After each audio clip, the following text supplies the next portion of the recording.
Le déclenchement par injection de syntocinon provoque rapidement des contractions très douloureuses et prive la femme des endorphines sécrétées naturellement lors d'une mise en travail spontanée. Il devient alors très difficile de supporter la douleur, mais certaines y parviennent. Moi, j'ai essayé de voir si on a le capteur sans fil des contractions. Ok. Ok, ça marche. Je reviens. Est-ce que c'est toujours possible d'avoir la biscotte ou... Non. Là, comme les contractions se rapprochent, la compote, toujours pas. Non, je ne dis rien. Vous avez faim? Toujours faim. Super faim. Trop super faim. Ouais. On m'a dit tout à l'heure que jusqu'à ce qu'il y ait une péridurale, on pouvait manger.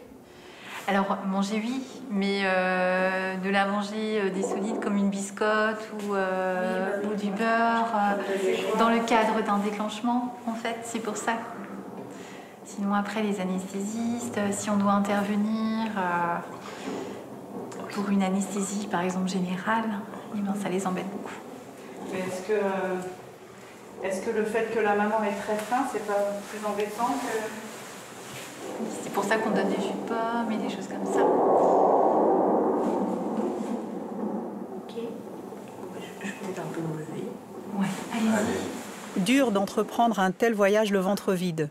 D'autant plus incompréhensible que les médecins sont formels. Le déclenchement, motif opposé ici pour refuser la biscotte, n'augmente pas le risque de césarienne.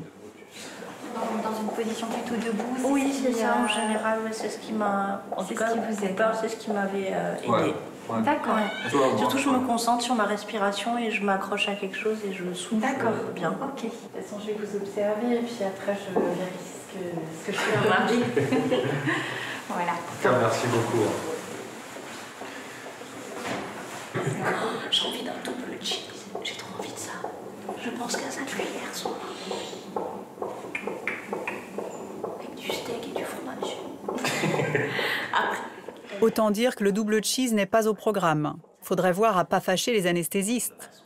On se demande comment feraient ces mêmes anesthésistes s'ils devaient intervenir en urgence sur quelqu'un qui sortirait du restaurant. Eh bien, ils procéderaient comme pour toutes les femmes enceintes, puisque celles-ci sont considérées systématiquement comme estomac plein dès la 22e semaine d'aménorrhée. Mais alors pourquoi interdire aux femmes de manger et de boire pendant le travail? La seule explication est que toute l'équipe médicale se plie en quatre pour les aider à retrouver leur ligne.